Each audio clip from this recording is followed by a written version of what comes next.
हरे राम राम राम हरे हरे, हरे कृष्ण कृष्ण कृष्ण हरे हरे, हरे राम राम राम हरे हरे, हरे कृष्ण कृष्ण कृष्ण हरे हरे, हरे राम राम राम हरे हरे, हरे कृष्ण कृष्ण कृष्ण हरे हरे। राजाधिराज प्रभु रामचंद्र महाराज की जय। सद्गुरु श्री समर्थ रामदास स्वामी महाराज की जय।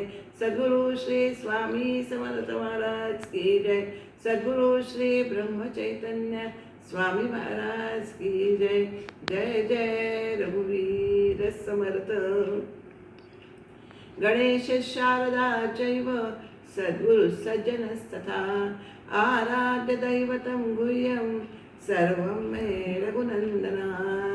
गुरुर्ब्रह्मा गुरुर्विष्णु गुरुर्देवो महेश्वरा, गुरुः साक्षात् परब्रह्म तस्मै श्री गुरवे नमः। शुकासारिके पूर्ण वैराग्य ज्याचे, वसिष्ठापदी ज्ञान योगेश्वराचे, कवी वाल्मिका सारिखा मान्य ऐसा, नमस्कार माझा सद्गुरु रामदासा। मला वाटते अंतरित्वा वसावे, तुझ्या दास बोधासी त्वा बोध व्हावे। अपत्या परी पाववी प्रेमग्रासा, महाराज या सद्गुरु रामदासा। राजाधिराज प्रभु रामचंद्र महाराज की जय। जय जय रघुवीर समर्थ। श्री रामरायांच्या चरणी, श्री समर्थांच्या चरणी, श्री स्वामींच्या चरणी, श्री महाराजांच्या चरणी आणि आपणा सर्व श्रोत्यास वंदन करून आपण आज दशक 8वा समास 5वा आपण स्थूल पंचमहाभूते स्वरूपाकाश भेदो नाम असं जरा नाव मोठं आहे, तर त्याचा समासाचं विवरण आपण आज करणार आहोत। हे सारे दृश्य विश्व आहे ते पंचभूतांपासून झालेले आहे, हे आपणाला आत्तापर्यंतच्या विवरणावरनं समजतच असेल। त्यामुळे अर्थातच आपल्याला जे सगळे पदार्थ जे आढळतात ते पंचभूतात्मकच असले पाहिजेत।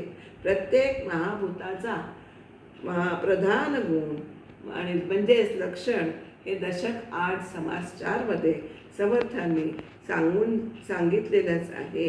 हे दृश्य पदार्थ, हे दृश्य जगत आहे ते सर्व नाशिवंत आहे।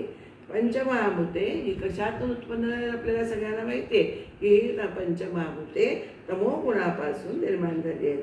तमोगुण म्हणजेच अज्ञान। हे अज्ञान ज्ञानाने नाहीसे केल्याशिवाय आपल्याला ब्रह्मदर्शन ब्रह्मप्राप्ती होत नाही। हे सर्वसामान्यांना कळण्यासाठी समर्थ हा सगळा खटाटोप करत आहे। प्रत्येक भूताची लक्षणे, त्यांचे दृश्य स्वरूप, त्यांना ओळखता येण्यासाठीची खूण समर्थांनी या समासात आपल्याला सांगितलेली आहे। अर्थातच यामध्ये पृथ्वी तत्वापासून, पृथ्वीपासून सुरुवात केली, स्थूल आहे ते पृथ्वीपासून, नंतर जलाचं पृथ्वी जल तेज वायू आणि आकाश अशा प्रत्येक भूताचं लक्षण आपल्याला सांगितलेलं आहे। म्हणजे आपण स्थूलाकडनं आपण सूक्ष्माकडे जायचा प्रवास आपला हा चालू होणार आहे। त्यासाठी समर्थाने काय म्हणतात की मी हे सगळं सांगितलेले आहे, लक्षणं सांगितलेत पंचभूतांची, पण केवळ मूर्खतेने म्हणजे जो मंदबुद्धीचा आहे ना त्याला कळायला पाहिजे म्हणून हे परत परत मला सांगावं लागतंय। म्हणून पंचभूतांची लक्षणं आपण आता विशद करून सांगत आहोत असं समर्थ सांगतात आपल्याला। आपण गेल्या समासात बघितलेलं आहे की हा सगळा पंचमहाभूतांचा कर्दम इथे म्हणजे चिखल एकत्र असा झालेला आहे। तो कर्दम म्हणजेच हे स्थूल दृश्य जगत होय। आणि ते वेगळा करायला गेलं, आता नवचे वेगळा केला, म्हणजे परस्परात इतके गुंतलेले आहे ते वेगळं काढणं हे शक्य नाहीये। परंतु काही एक वेगळ्याला करून जाऊ म्हणून ते काही प्रयत्न करतायत की हे प्रत्येक भूत त्याचं गुण हे लक्षण वेगळेपणाने आपल्याला समर्थ इथे सांगत आहे. त्यामुळे जेवढा त्यांना वेगळेपणा दाखवता येणं शक्य आहे असं समर्थांनी काही एका वेगळाला करून जावं असं ते आपल्याला दाखवून देत आहे की पृथ्वी म्हणजे काय, तेज म्हणजे काय, आप म्हणजे काय, तेज म्हणजे काय, असं ते प्रत्येक समासाच्या आपल्या या सुरुवातीच्या ओव्या ज्या आहेत त्याचा मी तुम्हाला आता ओवीनुसार याचा क्रम सांगते. मी पहिल्या ज्या ओव्या आहेत 1 ते 10, 11 त्याच्यामध्ये पृथ्वी तत्वाचं तपशीलवार विवेचन केलेले आहे. त्याच्यामध्येच म्हणजे पृथ्वी तत्वामध्ये कोणते पदार्थ येतात याचं विवरण अतिशय सूक्ष्मतेने समर्थांनी प्राच्यभूतांचं 4 भूतांचं हे विवेचन अतिशय सूक्ष्मतेने केलेलं आहे की आपल्याला त्यांच्या सूक्ष्म निरीक्षणाचा काही काही वेळेला अचंबा वाटतो की इतकं समर्थांनी उलगडून सांगितलेलं आहे की ते आपल्याला सर्वसामान्यांना अगदी सहजी कळावं. हाच सगळ्या संतांचा हेतू असो, तो समर्थांचाही हेतू आपल्याला इथे दिसून येतो. या समासात आता पृथ्वीपासून, पाण्यापासून, तेजापासून, वायूपासून आणि आकाशापासून, वायूपासून कोणते पदार्थ बनलेले आहे त्याचं वर्णन आलेलं आहे. पंचभूतांचे स्थूल स्वरूपाचं वर्णन हे आपल्याला इथे आलेलं दिसतं. त्यांना आता आकाशाचे गुणधर्म पाहता त्याला सद्वस्तू मानायला काय हरकत आहे, हे सगळं पुढचा विषय आहे. आकाशचा जेव्हा पंचभूतातील येईल तेव्हा हे सांगायचं आहे. काय हरकत आहे या आक्षेपाला म्हणजे आकाशाला सद्वस्तू का मानता येत नाही याचंही विवरण या समासात समर्थाने इथे समजून सांगितलेलं आहे. म्हणजे 1 ते 11 ओव्यांपर्यंत हा सगळा पृथ्वी तत्वामध्ये कोणते पदार्थ येतात त्याचं सूक्ष्म विवरण आहे. त्यानंतर आहे 12 ते 24 पर्यंत जलतत्वाचं विवरण आहे आणि 25 ते 28 पर्यंत ते तत्व हे समजावून सांगितलेलं आहे आणि 29 ते 33 मध्ये वायुतत्व समजावून सांगितले आहे.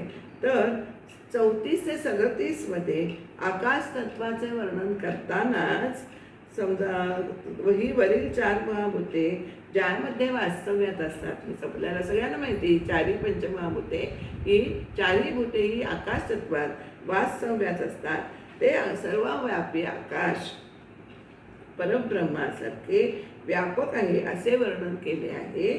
आणि हे करतानाच ओवी 36 मध्ये समर्थ म्हणून गेले की आकाश तत्व हे स्वरूपासारखेच म्हणजे परब्रह्मासारखेच आहे. हे वर्णन चालू असताना मग शिष्याने शंका घेतली, जर आकाश हे जर परब्रह्मा तत्वासारखेच आहे तर मग त्यालाच का आपण ब्रह्म मानू नये, आकाशालाच?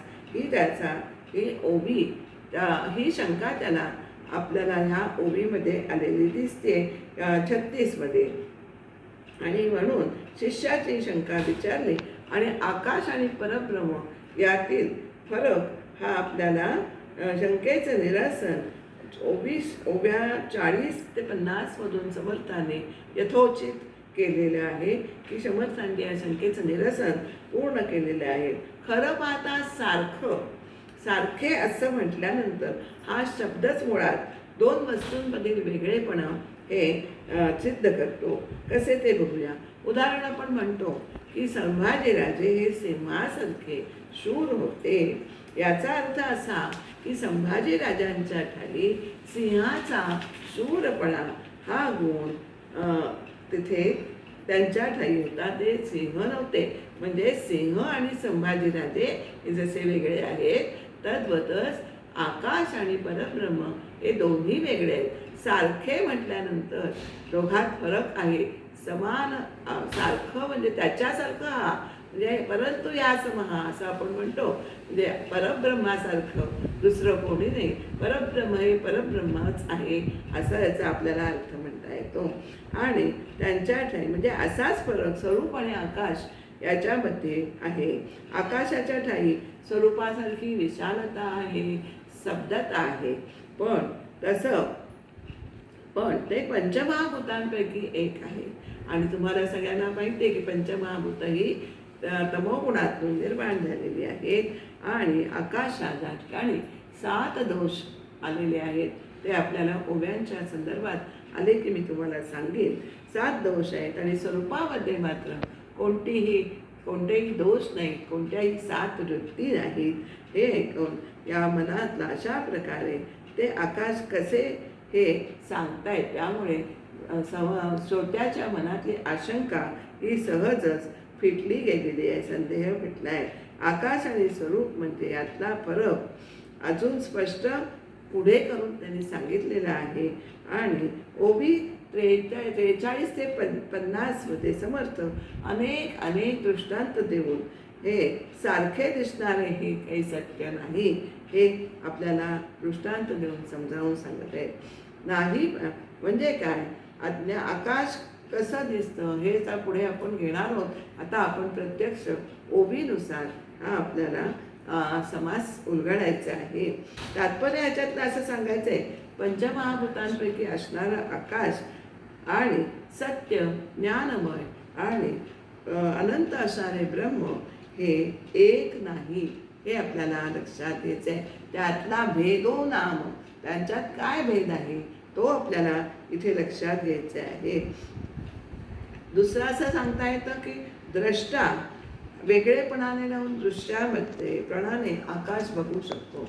दृष्ट वेगळेपणाने राहून आकाश वेगळेपणाने बघू शकतो, पण ब्रह्मस्वरूप मात्र असे नाही. तुम्हाला गणित त्यासाठी ओलांडायलाच लागतं. म्हणजेच ब्रह्माकार, ब्रह्मवेद ब्रह्मैव भवती असं एक वचन आहे. तर त्याप्रमाणे तुम्ही ब्रह्म होऊन ब्रह्म अनुभवायचे आहे. म्हणजे तिथे अद्वैत राहतच नाही आहे. त्यामुळे ब्रह्मस्वरूपाचा अनुभव आणि दृश्य स्वरूपाचा अनुभव यामध्ये हा मोठा फरक आहे. हा आपल्याला इथे ओव्यांच्या दृष्टीने आपल्याला बघता येईल. द्वैत ओलांडल्याशिवाय आपल्याला स्वरूपाचा बोध होणार नाही हे इथे आपल्याला पुन्हा सांगतायत समर्थ. आता स्थूळ पंचमहाभूते आधी आपल्याला ते पृथ्वी आप तेज वायू आकाश, त्याची वास्तविक उलटा क्रम आहे. तमोगुणातून प्रथम आकाश निर्माण होतो, मग आकाशातून वायू, वायूतून तेज, तेजातून जल म्हणजे जलतत्व म्हणजे आप आणि मग पृथ्वी असं निर्माण होतं. पण इकडनं आपल्याला स्थूलाकडून सूक्ष्माकडे समर्थन येत आहे.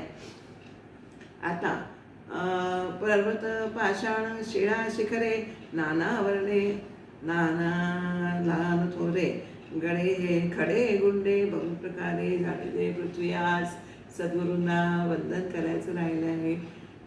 आपण मनाने नेता असताना वंदन करते. सुरुवात बरीच झालेली आहे. आपण पुढच्या वेळेस सद्गुरूंचं स्तवन करूया.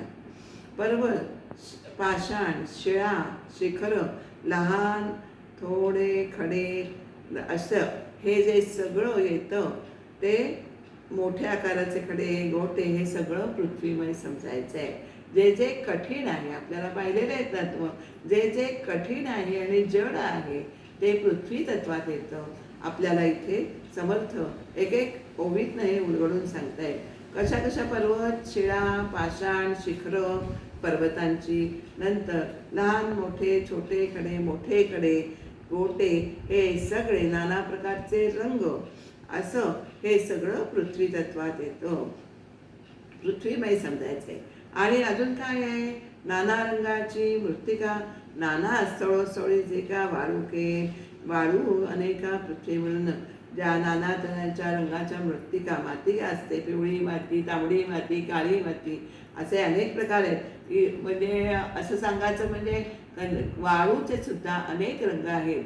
म्हणजे तिथे कन्याकुमारीला आपल्याला 3 सागर एकत्र मिळतात ना, तर तिथली प्रत्येक ठिकाणची वाळू सुद्धा आपल्याला वेगळी आढळते. तर सांगायचं म्हणजे हे सगळे वाळू माती खडे हे सगळं पृथ्वी तत्वात येतं. तसंच पुरे पट्टणे मनोहरे, म्हणजे पुरं म्हणजे गाव, सुंदर शहर, नाना प्रकारची साधी आणि रत्नखचित मंदिराची अनेक शिखरं, देवालयांची शिखरं मिळून पृथ्वी आहे. सप्तद्वीपावती पृथ्वी. आपल्याला सगळ्यांना माहिती आहे सप्तद्वीपे जंबुकार आपण म्हणतो ना की गोदावरी तिथे असा आपला संकल्प असतो. तर 7 द्वीप म्हणून ही पृथ्वी झालेली आहे. तर 9 खंड मिळून ही सगळी पृथ्वी आहे. ती 7 त्याचं वर्णन किती करायचं. 9 खंडे मिळून सगळी ही पृथ्वीच आहे. 9 खंडे आता आपण ह्या अजून जास्त खोलात शिरायला नको. बरेच त्याचे खंडांचीही नावं आहेत. कितीतरी देवदेवता आहेत. नंतर भाषा आहेत. नाना तऱ्हेच्या रीतीभाती आहेत. नंतर चालीरीतींचे लोक जसे 84 लक्ष ओनिते प्राणी हे सर्व मिळून हे पृथ्वी तत्वातच होतं. नाना उद्वसे जे बने नाना तरुवरांची बने गिरी कंदरे नाना स्थाने मिळवली पृथ्वी. ओसाड रानं निरनिराळ्या मोठ्या झाडांची भरलेली जंगलं दाट जंगलं डोंगर दऱ्या सगळं मिळून पृथ्वीच आहे.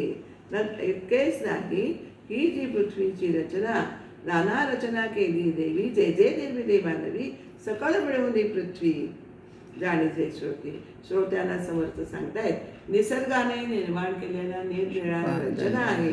त्या माणसाने केलेल्या रचना आहे. हे सगळं मिळून ही पृथ्वीच आहे हे श्रोत्यांनी ओळखायचं आहे. अजून काय पृथ्वीमध्ये येतं तर नाना धातू सुवर्णाधिक.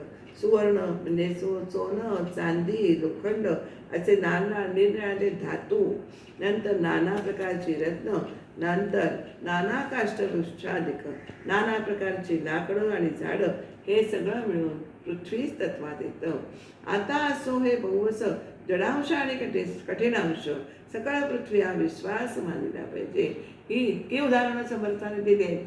आता ते म्हणतात की पृथ्वी तत्व ह्याच्यावरून सगळ्या श्रोत्यांच्या हे लक्षात येईल जे जे कठीण आहे जडांश म्हणजे जे जे अचेतन आहे कठीण आहे ते सारं पृथ्वीमय आहे असा आपण विश्वास बाळगावा श्रोत्यांनी.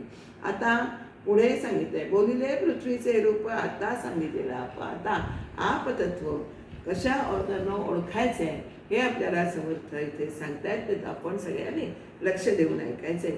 वापी कुंप सरोवर नाना सरितांचे नीर मेघ आणि सप्तसागर मिळवून आप. सगळा अर्थ अगदी लक्षात येण्यासारखं आहे. विहिरी नंतर कूप म्हणजे आड तलाव नंतर सगळे नाना तऱ्यांच्या नद्यांचे पाणी मेघ आणि सप्तसागर मिळून सगळं आहे आप आहे. आता आपल्याला सुद्धा माहिती आहे 7 प्रकारचे सप्तसागर आहे. क्षार क्षीर सुरा सर्पीर गदी इक्षुर जलतथा. आता कोणते कोणते समुद्र आहेत. मिठाचा समुद्र क्षार. क्षीर म्हणजे दुधाचा समुद्र. सुरा म्हणजे दारूचा तुपाचा नंतर दह्याचा उसाचा नंतर गोड पाण्याचा असे 7 समुद्र आहेत. खारट पाणी आपल्याला सगळ्यांना समुद्रात पाहता येतं ते सगळ्यांना ठाऊक आहे. त्यामुळं मीठ निर्माण होतो म्हणून तो क्षार समुद्र. सकाळी इथे लवण होत आहे म्हणून तोच क्षार सिंधू. एक दुधाचा सागर त्या नाव क्षीरसागर. जो दुधाचा सागर आपल्याला सगळ्यांना ही कथा माहिती आहे उपमन्यूची. उपमन्यूला त्यांच्या आईला दूध पुरेसं घरात नसल्यामुळे ती त्याला दुधात पीठ कालवून पाण्यात पीठ कालवायचे आणि दूध म्हणून प्यायला द्यायची. आणि पण जेव्हा त्यांनी प्रत्यक्ष दुधाची चव पाहिली ना तेव्हा तो म्हणाला हे दूध नसलेलं ते असं नाही आहे. तेव्हा मग त्याला आईचा काही इलाज नव्हता म्हणून त्या उपमन्यूला दुधाचा सागर हा देवाने कायम स्वरूपी दिलेला आहे. नंतर देवे दिदला निरंतर उपमन्यूचे. एक मद्याचा समुद्र एक तुपाचा एक निखळ दह्याचा असे समुद्र आहेत. एक उसाच्या रसाचा आहे तर एक शुद्ध जळाचा आहे. ऐसा 7 समुद्रांचा बेडा पृथ्वीचे. आता अशा 7 समुद्रांचा बेडा हा पृथ्वीभोवती आहे. एवं भूमंडळीचे जळ नाना स्थळीचे संकेत मिळवणे अवघे केवळ आप जाणावे. त्यामुळे एकांतर लक्षात काय घ्यायचे आहे पृथ्वीवर आणि सभोवती अनेक ठिकाणी जे पाणी आहे ते सगळे मिळून पाणीच होय. आपल्याला सगळ्यांना माहिती आहे की पृथ्वीवर आणि आपल्या शरीरातील 70% पाणी आहे हे सगळ्यांना माहिती आहे. म्हणजे पाण्यात जलतत्व हे इतक्या मोठ्या प्रमाणात पृथ्वीवर आणि आपल्या शरीरातही आहे. पृथ्वी घालती किती एक पृथ्वी तळी आवरणोदक तीही लोकींचे उदक मिळवले आप. म्हणजे या पृथ्वीच्या पोटात पाणी आहे, नंतर पृथ्वीच्या सभोवती पाणी आहे, आणि तिन्ही लोकात असं तिन्ही लोकात मिळून पाणीच पाणी आहे. हे सगळंच पाणी आहे. अजून काय काय समर्थ सांगतात पाण्यामध्ये कोणाचा कोणाचा समावेश होतो, तर नाना वल्लींचे बहुवच म्हणजे नाना वल्ली म्हणजे वेलींचे रस, नंतर तरुवरांचे रस, नंतर मध, पारा, अमृत, विष, हे सगळं जे जे ओलं आहे आणि जे जे द्रव आहे, थंड आहे, गार आहे, ते सगळं आपतत्व आहे. मिळवणे आप द्रव पदार्थ जे सगळे आहेत ते आप आहेत. अजून काय काय येतं तर त्याच्यामध्ये आपल्याला तेल, सिग्धचे पदार्थ आहेत, पातळ पदार्थ आहेत, तेलासारखे सिग्ध पदार्थ. नंतर ते पाण्याहून विरळे दिसतात, वेगळे दिसतात, पण ते सारं पाणीच समजायचंय.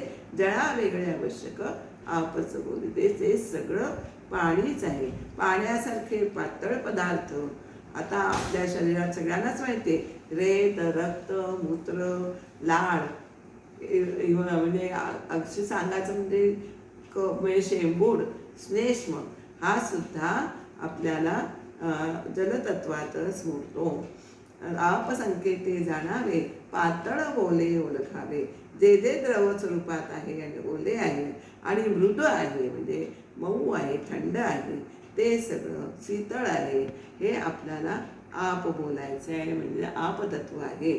ज्याला आपाचा संकेत पातळ, मृद, गुळगुळीत, स्वेद, श्लेष्मा, अश्रू समस्त आपला नावे. मी तुम्हाला मगाशी स्वेद म्हणजे घाम, श्लेष्मा म्हणजे कफ, शेंबूड, लिक्विड शेंबूड, अश्रू सुद्धा हे तत्व आपतत्वातच येतं. आता आपल्याला समर्थ काय सांगणार आहेत? तेज एका सावधपणे चंद्र सूर्य आता आपाच जा, पृथ्वी झाली आप झालं, तेज तत्व. आता काय सांगतायत समर्थ? चंद्र सूर्य तारांगणे दिव्य देह सतेजपणे तेज बोलते. जेथे काय आहे? तेजोमय दिव्य आहे, जे उष्ण आहे ते सगळं तेज आहे, ते जाणायचं आहे. आता मग काय काय त्याच्यामध्ये येतं? सूर्य, चंद्र, नंतर आपल्याला नभोग, आपण विजेच्या आपल्याला कुठे कुठे प्रकाश आढळतो, उष्णता आहे, दाहक आहे, त्या ताऱ्यांचा समूह, तेजोमय दिव्य देह, हे सगळं तेजतत्वात येतं. जेथे उष्णता आणि दाहक सामर्थ्य असते तिथे प्रकाश असतो, ते तेज तत्व आहे असं समजायचंय. आता कुठे कुठे आपल्याला तेज दिसतं? तेज म्हणजे अग्नी. मेघामध्ये विजेच्या रूपाने अग्नी दिसतो. नंतर अग्निसृष्टी, वन्नी सृष्टी संहारता, जो प्रलयकालचा जो अग्नी असतो तो सृष्टीचा संहार करणारा असतो. वन्नी सागरा जाळीता वडणाळू, सागरामध्ये वडवान आहे, आपल्याला तो अग्नीच आहे. नंतर शंकराचा तिसरा डोळा हा अग्नी आहे. वन्नी काळाचे क्षुधेचा म्हणजे काय? पृथ्वीवर केव्हाही कुठेही आग लागू शकते. ते आपण हे बघतो की वणवा लागतो, हे सगळं तेजाचेच प्रकार समजायचे आहे आपल्याला. जे जे प्रकार आणि तेज बोलिले, जे जे प्रकाश रूप ते ते तेजाचे स्वरूप. जे प्रकाशमय आहे ते सारे तेजाचं स्वरूप आहे. शोषण करणारे, त्यांनी केलेले शोषक उष्णादी आरोप तेच जाणावे. शोषण करणारे किंवा वाळवणारे किंवा कोरडे करणारे. शोषण म्हणजे कोरडं करतो आपण, ते उष्णतेमुळेच कोरडे होतात ना. कपडे वगैरे ते वाळतात. आपले घरातलं हे उदाहरण आहे की ते उष्णता, आपल्या हवेतील उष्णतेमुळे ते कपडे वाळतात. ते सगळं तेजाचंच स्वरूप जाणायचं आहे. म्हणजे जे जे शोषण करतं म्हणजे शोषून घेतं पाणी, त्यातलं वाळवतं, कोरडं करतं किंवा उष्ण, हे सगळे शब्द तेजाचे अस्तित्व दाखवतात. आता वायूचं सांगतायत. वायू जाणावा चंचळ, चैतन्य चैतनी केवळ, बोलणे चालणे केवळ वायूमुळे होते. आपल्याला कल्पना येत नाही, पण आपलं बोलणं चालणं हे वायूच्यामुळेच, आपली हालचाल जी होते ती वायूमुळे होते. सगळे चेतना, जिवंतपण म्हणजे चैतन्य होय. म्हणजे वायूमुळे जिवंतपण असतं. आपण म्हणतो की श्वास बंद झाला म्हणजे वायू गमला, म्हणजे तो मृत झाला. म्हणजे वायू हा चंचल आहे. जिवंतमुळे वायूमुळेच जिवंतपण आपल्याला असतं. आता हाले डोले ते तुका पवन काही नचले पडले वेळ. ज्यामुळे झाडं हलतात, हवा हलते, ते सगळं वायूच्या दृश्यमध्ये सगळी हालचाल ही वायूच्याच सामर्थ्याने चालते. वायू नसेल तर हालचाल बंद पडते. सृष्टी चाळाया कारण मूळतो वायू. चलन वलन प्रसारण हे सगळे निरोधन, हे सगळे चलन वळण प्रसारण, प्रतिकार करणे, आकुंचन पावणे, या सगळ्या ज्या क्रिया आहेत त्या वायूमुळे चालतात, त्याच्या सत्तेने चालतात. या सगळ्या सकळ जाणावा पवन चंचल रूपी. आता वायू आपण वायू म्हणजे प्राण अपान व्यान उदान समान असं हे आपल्याला हे मुख्य प्राण आहे. वायू प्राणरूपाने आपल्या शरीरात राहतो, माहिती आहे आपल्याला सगळ्यांना. आणि हे 5 हे आहे ते आपल्याला 5 मुख्य प्राण आहेत बरं का. आता प्रत्येक ह्या प्राणाची सुद्धा स्थानं आहेत बरं का. प्राण कुठे राहतो? प्राणवायू हा हृदयात राहतो. नंतर अपानाचं स्थान काय आहे तर बुधस्थान हे अपान वायूचं स्थान आहे. आणि व्यान हा शरीरभर व्यापून असतो. आणि चौथा उदान वायू हा कंठामध्ये असतो, कंठामध्ये असतो. आणि अन्नतत्वात जलाचे विभाजन करतो. कंठस्थान आहे त्याचं. आणि समान म्हणजे समान वायूचं स्थान आहे नाभी. नाभी हे समान वायूचे स्थान आहे. या व्यतिरिक्त या प्रत्येकाची कार्य आहेत. प्राणाचे हृदय आपल्याला सांगितलं, हृदयामध्ये प्राण जिवंत ठेवतो माणसाला. आणि अपान वायू मलमूत्र विसर्जन करतो. व्यान सांध्याची हालचाल आहे ती करत असतो. आणि उदान जलतत्वात अन्नजलाचे विभाग करतो आणि स्वप्न दर्शन करतो. समान हा शरीरास अन्नरस पोचवतो. आता उपवायू कोणते आहेत? नाग, कूर्म, कर्कश जाण, देवदत्त जनेंद्रिय. नाग म्हणजे काय ना, हे उपवायू आहे. त्यांचे हे कार्य समर्थाने ते स्पष्ट केले. नागाचे कार्य काय तर ढेकर किंवा उचकी येणे. ढेकर नाग उपवायू आहे, त्याचं उचकी येणं किंवा ढेकर येणं. कूर्माचं कार्य काय आहे? पापड्यांची उघड झाप करणं, हे कूर्माचे कार्य आहे. तृकल हा उपवायू आहे, त्याचं काय आहे? आर्यात शिंक येणे हे उपवायू तृकळाचे लक्षण आहे. देवदत्त जांभई देणे. असं इतकं स्पष्ट सांगितल्यावर खरोखर आपल्याला हे कळून येतं. आणि धनंजयाचं कार्य काय आहे तर मेल्यावरही शरीरास व्यापून राहणे. हा आपल्याला अनुभव येणार नाही, कारण आपण सगळे जिवंत आहोत.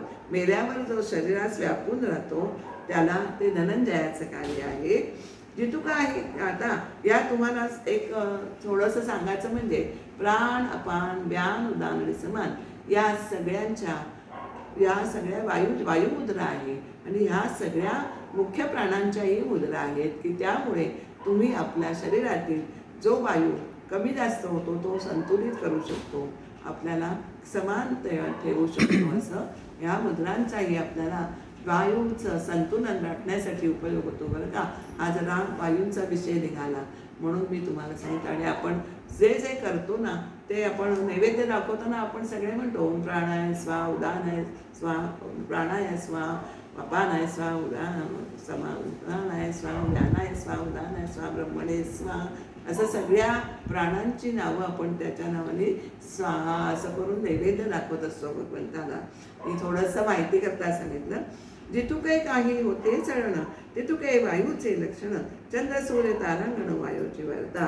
जे काही चलन वलन होतं ते आपल्याला वायूचं लक्षण समजतं. विश्वामध्ये गती आहे, गतिमान जगत आहे. आपल्याला सगळ्यांना माहिती आहे की पृथ्वी गतीने आपल्या गतीने फिरत असते सूर्याभोवती. स्वतःभोवती फिरता सूर्याभोवती फिरते. ही जी गती आहे ते हालचाल दिसते, ते वायूचं लक्षण समजावे. चंद्र सूर्य सारासमूह यांना आपल्या स्थानावर धरून ठेवणारा केवळ हा वायूच आहे.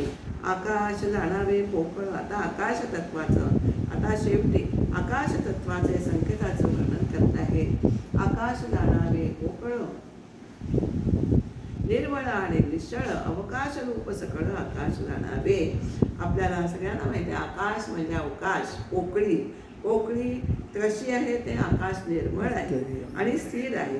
दाही दिशांना पसरलेला तो असीम अवकाश जे आपल्याला दिसतं, पोकळी दिसते, त्याला तोच आकाश समजावा. आकाश सगळ्यांस व्यापक आकाशाने की अनेक एक आकाशामध्ये कौतुक चौभूतांचे. मग असे आपण म्हटलं सगळ्यांना व्यापून आकाश उरलेलं आहे. चारी भूते ही त्याच्यामध्ये समाविष्ट आहेत. आकाश हे अनेकामध्ये एकपणाने राहते आणि ही सारी भूतचा पसारा हा आकाशामध्ये आहे. आकाशामध्ये नाही ऐसा नाही सार, आकाश सकळा मुनी थोर, पाहता विचार आकाशाचा विचार स्वरूपासारखा. आता मगाशी मी जे म्हटलं आकाशाचं वर्णन करताना समर्थ स्वरूपाचा सारखा आकाशाचा विचार करता येतो असं म्हणतात. त्याच्यावरूनच शिष्याला शंका येते किंवा आकाशालाच काही आपण स्वरूप म्हणजे परमात्म स्वरूप मानू असं आहे. आकाश ऐसे सारे, आकाश इतके सूक्ष्म हे दुसरं काही नाही. हे आकाश हे सगळ्याहून मोठं आहे असं आपल्याला म्हणतो. परंतु विशाल आहे. आकाशाचा विचार करू लागला की आपल्याला परब्रह्माचा विचार करतो की काय असा भास होतो. आकाशाचा विचार करताना आपण परब्रह्माचा विचार करतो असा भास होतो. मी आपल्याला मागेही सांगितलं आकाशाचा दृष्टांत हा स्वरूपाच्या काही कल्पना येण्यासाठी आकाशाचा दृष्टांत देतो आपण. पण तो केवळ आकाशाची विशालता पाहूनच तो आपल्याला दृष्टांत देतो. तव शिष्य केला आक्षेप दोन्हींचे सारखेच रूप, तरी आकाशाचे स्वरूप का मानू नये हा प्रश्न त्याच्या शंका मनात येते. आकाश स्वरूपामध्ये कोणता भेद आहे? पाहता दिसते अभेद. आपल्याला वरवर पाहिलं तर आकाश आणि स्वरूपाचे हे ब्रह्म हे दोन्ही सहज पाहिलं वरवर पाहिलं तर अभेद आहे असं वाटतं. पण मग आकाश स्वतः स्वब्रह्म आहे असं का म्हणू नये असं आपल्याला तो प्रश्न शिष्य विचारतोय. वस्तू अचळ आढळ, वस्तू निर्मळ निश्चळ तैसेची. त्याच्या मनातली शंका आहे तो बोलून दाखवते. वस्तू जशी अचळ आहे, आढळ आहे, निर्मळ आहे, निश्चळ आहे, तसा आकाश देखील अगदी तसेच आहे. जर खरं आहे तर आकाशालाच का परब्रह्म म्हणू नये? आता आपल्याला समर्थ आपल्याला काय सांगतायत ते ऐकायचे आहे आपल्याला. वस्तू निर्गुण पुरातन ऐको निर्वक्ता बोले असं आपल्याला हे वक्त्याने बोलणं ऐकल्यानंतर तो काय बोलताय की वस्तू म्हणजे परमात्म स्वरूप हे पुरातन आहे. ब्रह्मदर्शन होण्यासाठी आपल्याला दृश्य स्वरूप आहे ते बाजूला सारायला लागतंय आणि आपल्याला म्हणून पृथ्वी आप तेज वायू ही चार भूतं साधनाने ओलांडणं आपल्याला कठीण जात नाही. मनाने त्यांची कल्पना करता येते आणि कल्पनेने कल्पना ही नाहीशी करता येते. परंतु आकाशाची कल्पना आपल्याला करता येत नाही. ते शून्य आहे, रिकामे आहे. साधकाचे मन आपल्याला तेथेच लय पावते आणि परमार्थामध्ये तर शून्याचा अभाव आहे, अनुभवच नाही. शून्य ते शून्य आहे त्याची कल्पना आपल्याला करता येत नाही. मोठा अनुभव समजतात. परंतु ब्रह्म हे काही शून्य नाही आहे, ते आनंदमय आहे. म्हणून आकाशमय वृत्ती झाली तरी स्वरूप दर्शन झालेले नाही हे आपल्याला विसरायचं नाही आहे. आता समर्थ आपल्याला आकाश आणि स्वरूप याच्यातला फरक सांगताय. आकाशाने वस्तू निर्गुण पुरातन, वस्तू म्हणजे परमात्म स्वरूप हे निर्गुण आहे, तसेच ते सनातन आहे म्हणजेच कायम टिकणारी ब्रह्मवस्तू आहे. आणि पण आकाशाच्या स्वरूपी काय सांगितले आहेत? सप्तगुण दोष सांगितलेले आहेत. कोणते आहेत? 7 गुण सांगितले. काम क्रोध शोक मोह भय अज्ञान शून्यत्व पाहो ऐसा सप्तविध स्वभाव आकाशाचा. हे आकाशामध्ये गुण आकाशाचे स्वभावधर्म आहेत हे आपण लक्षात घ्यायला पाहिजे. शोक शास्त्रकारांनी काय सांगून ठेवले आहे? ऐसे शास्त्रकार बोलले म्हणूनही आकाशभूत झालेले. हे सप्तगुण आकाशाच्या ठिकाणी आहेत म्हणून आकाश हे पंचभूतातील एक भूत आहे हे आपल्याला सांगितलं आहे, म्हणून ते पंचभूतातलं एक मानलं गेलं आहे. कसं ते आता आपण पाहू. आणि उलट कसं आहे, ब्रह्मस्वरूप कसं आहे, निर्विकार आहे, जिथे तिकडे सजलेले आहे, घनदाट भरून राहिलेले आहे. त्याच्यासारखं दुसरं काहीच नाही. यामध्ये सांगण्याचे वृत्ते नोंद असे आहे की ब्रह्मवस्तू ही कोणीही बनवलेली नाही आहे, तर आकाश हे तमोगुणातून निर्माण झाले, बनवले गेलेले आहे. त्यामुळे त्याची सनातन आहे. आकाश मायेची त्रिगुणापासून तमोगुणाची निर्मिती आहे. आणि प्रलय काल झाला की ते आकाश जिथल्या तिथे म्हणजेच त्रिगुणामध्ये पंचभूतात विलीन होतं. आणि तर आकाशाचं सांगायचं काय, तर आकाशाच्या ठिकाणी काम, क्रोध, शोक, मोह, भय, अज्ञान आणि शून्यत्व असे सप्तविध आकाशाचे गुण आहे. ते स्वभावधर्म आहेत. ते आपण पाहिलं की आकाश हे परमब्रह्मस्वरूप एक दोन्ही नाही आहे असं आपल्याला समजाते. शास्त्रकार म्हणूनच म्हणतात की आकाश हे भूत झाले आहे, धरले गेलेले आहे. आणि कारण काय, आकाश हे कोणीतरी निर्माण केले. कोणीच केले निर्माण, पंचभूत त्रिगुणातील तमोगुणामुळे आकाशाची निर्मिती झालेली आहे. पण ब्रह्मवस्तू ही मात्र कोणीही बनवलेली नाही आहे, ती स्वतः सिद्ध आहे. ती म्हणूनच ती सनातन आहे. आणि ब्रह्मवस्तू ही आपल्या कल्पनेच्या पलीकडे आहे. त्यामुळे आहेपणाने त्या वस्तूचं वर्णनच आपल्याला करता येत नाही. आता यासाठी समर्थ आपल्याला निरनिराळे उदाहरण देतात. आकाश त्यामुळे किती व्यापक आणि निर्मळ असलं, निश्चळ असलं तरी ते ब्रह्म होऊ शकत नाही. हे पटवण्यासाठी सुद्धा समर्थ आपल्याला अनेक उदाहरणं देतात. काचबंदी आणि जळ सारखेच वाटे सकळ. काचबंदी म्हणजे काय, काचा बसवलेली जमीन, त्याला काचबंदी म्हणतात. आणि पाणी हे दोन्ही सारखंच दिसतात की त्या जमिनीवर पाणी आहे असं समजून माणूस फसतो. आणि ही आपल्याला महाभारतातली गोष्ट सगळ्यांना माहिती आहे की दुर्योधन पाणी आहे असं समजून तिथे पाय टाकतो, तिथे जमीन असते. आणि जमीन आहे असं समजून तिथे पाय टाकतो, तिथे पाण्यात तो पडतो, असं आपल्याला सगळ्यांना ही गोष्ट माहिती आहे. म्हणजे काचा बसवलेली जमीन आणि पाणी इतकं सारखं दिसतात की जमिनीवर पाणीच आहे हे का काच आहे ते आपल्याला कळत नाही. परंतु शहाणे लोक हे काचेच्या जमिनीला काचेची जमीन म्हणतात, पाणी म्हणत नाहीत. हे आपल्याला लक्षात घ्यायचं आहे. दोन्हीमधील फरक हा बरोबर ओळखतात. तद्वतच रुई म्हणजे कापूस. कापूसामध्ये स्फटिक पडला तर ते अगदी एकरूपच कापसासारखाच दिसतो. परंतु तेथे जर आपण कापसाच्या राशीवर स्फटिक पडला तर कापसाप्रमाणे दिसतो. पण त्याच्यावर जर आपलं डोकं आपटलं ना तर आपलं डोकं फुटतं. पण नुसत्या कापसावर डोकं आपटलं तरी डोकं फुटत नाही. तसेच तांदूळामध्ये असे पांढरे खडे असतात, आपल्याला सगळ्यांना माहिती आहे की ते अगदी आकारात त्याचं तांदूळासारखाच दिसतो.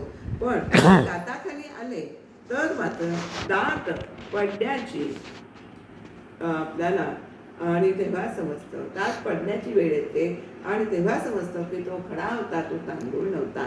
पण हे जाणताना म्हणून गुळासारखाच गडबड असतो, गुळासारखाच असतो गुळ. आणि तो सगळं सारखंच वाटतं आपल्याला. त्रिभाग म्हणजे काय, चुना, रेत, वाळू आणि ताग यांचं मिश्रण असतं त्रिभाग. ते अगदी मऊ बनतं. तर त्यात जर एखादा खडा गेला तर त्या कठीणपणामुळे तो निवडणं हे कठीण जातो, निवडणं कठीण जातो. एरवी तो खडा असतो, तो त्रिभागासारखाच दिसतो असं आपल्याला सांगतायत. सोनं आणि पितळ अगदी एकच वाटतात. पण पितळाला जर आपण ज्वाळ दिला तर काळीमाच असतो, पण सोनं वाटतं, उष्णतेने जळाळतं.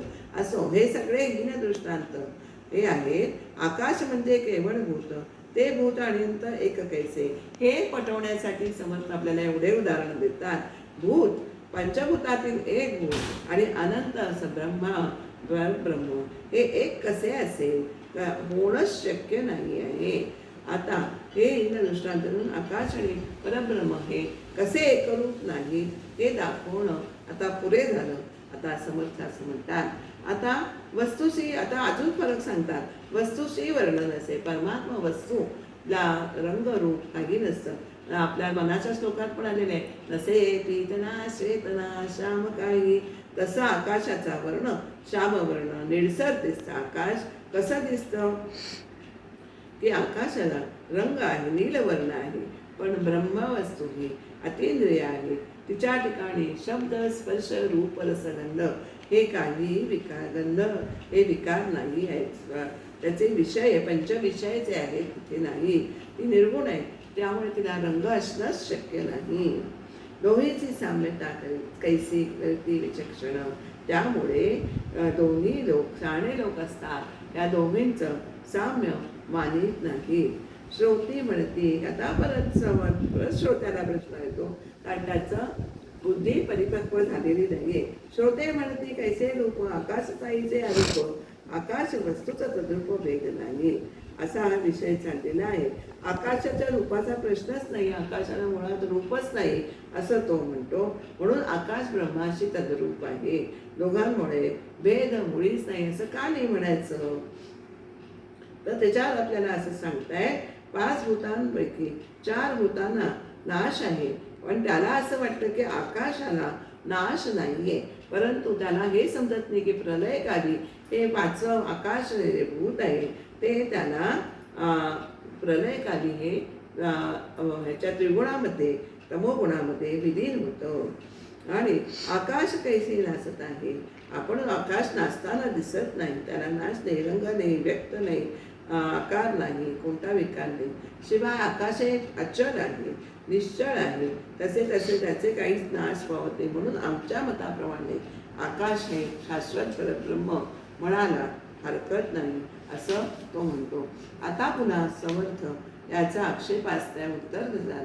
असाच हा समास आहे की श्रोत्याच्या शंका फेडण्यासाठी वक्ता म्हणजे श्रोता अशा त्याच्या संदेह मनातले पूर्ण नाहीसे करतात.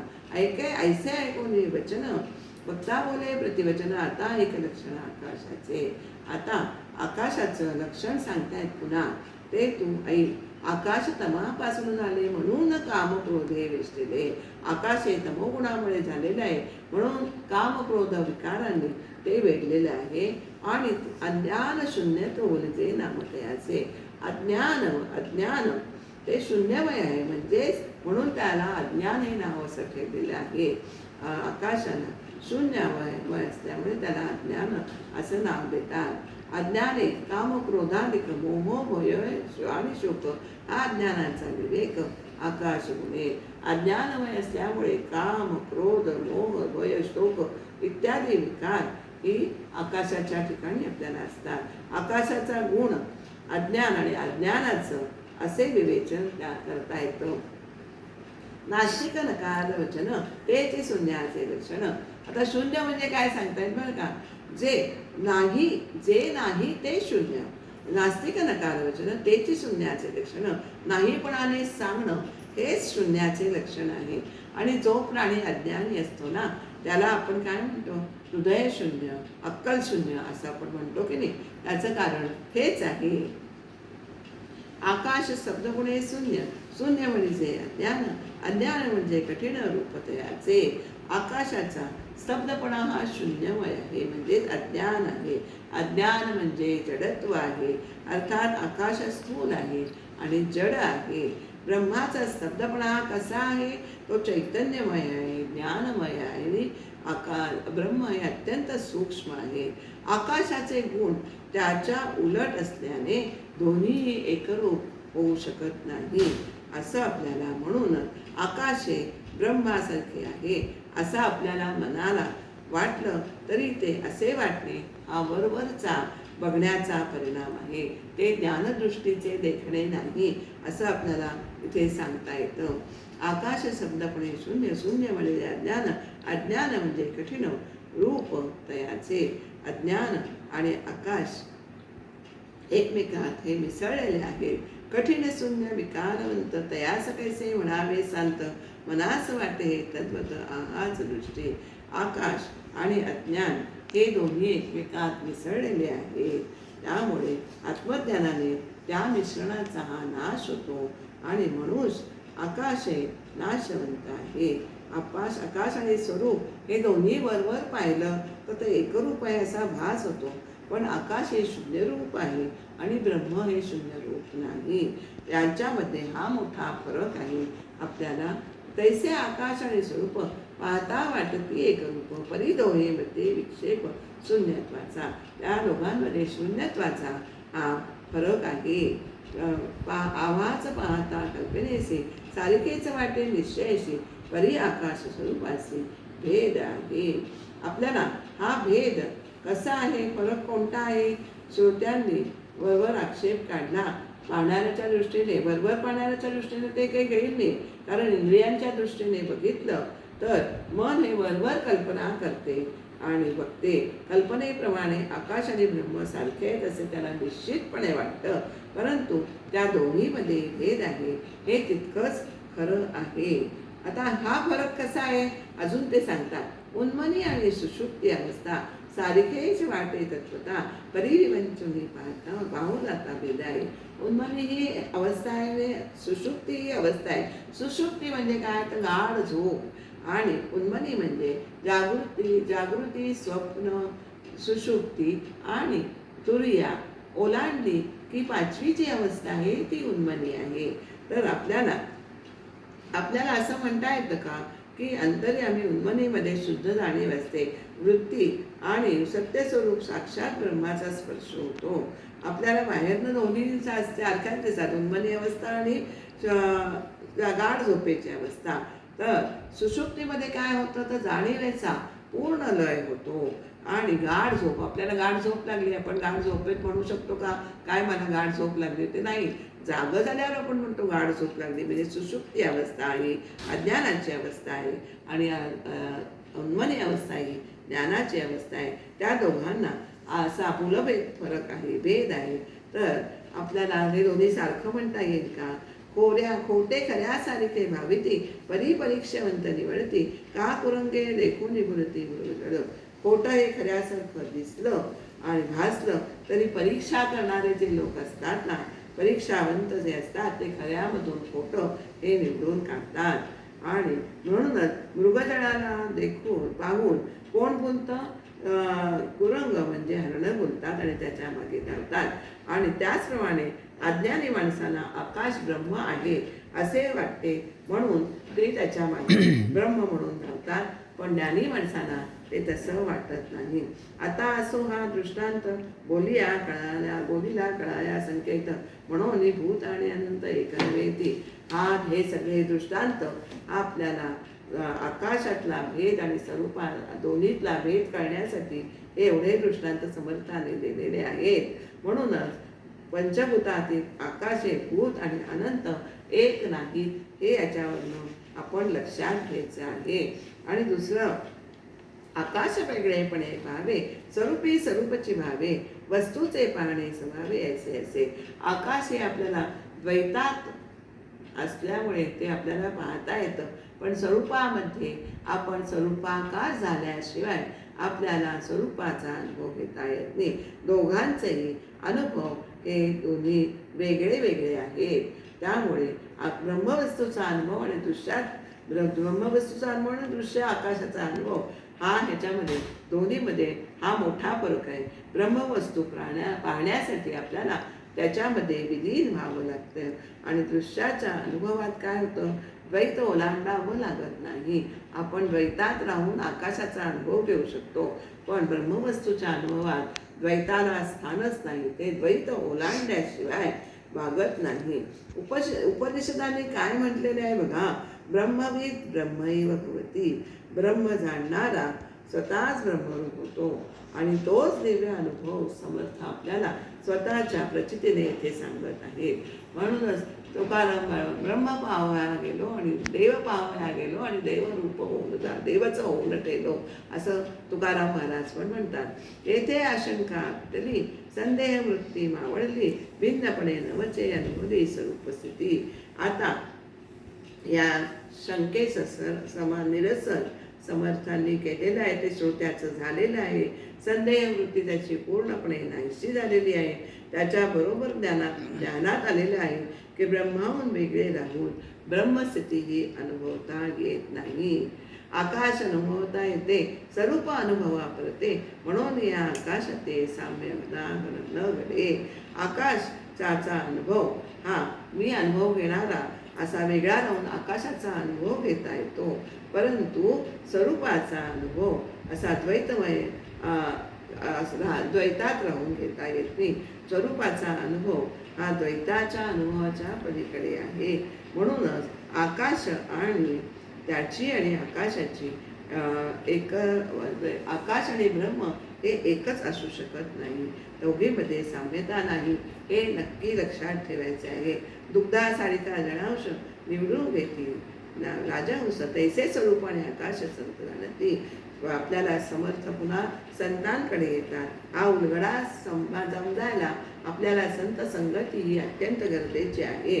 दुधामध्ये पाणी मिसळलं तर पाणी दुधासारखं दिसतं, पण राजहंस ते क्षीरनिर निवारू त्याला म्हणतात.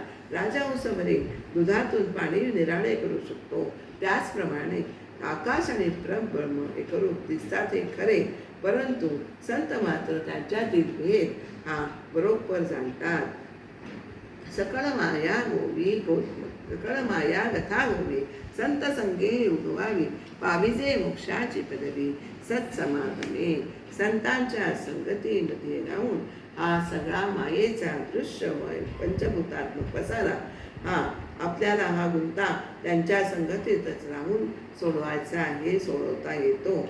अशा रीतीने संतांचा समागम करायचे आणि मोक्षाची पदवी प्राप्त करून घ्यायची आहे. संतांच्या संगतीमध्येच मोक्ष हा निश्चित आहे, हे आपल्याला नक्की जाणून घ्यायचं आहे. संतांच्या सहवासात म्हणून संत संगती करायची आहे. त्यामुळे आपल्याला हा सगळा पंचभूतात्मक पसाराचा गुंता संत आपल्या अनुभवाने संपूर्णपणे गुंतागुंत सोडवून वेगवेगळे करून दाखवतात. आणि हे सगळं आपण आकाश चार भूतांचं लक्षण कोणकोणते पदार्थ या चार भूतांमध्ये समाविष्ट होतात आणि आकाश आणि स्वरूप यातला भेद आपल्याला समर्थांनी अत्यंत सुंदरपणे उलगडून दाखवला आहे. मला जे समजलं आहे ते यथावकाश मी सांगण्याचा प्रयत्न केला आहे.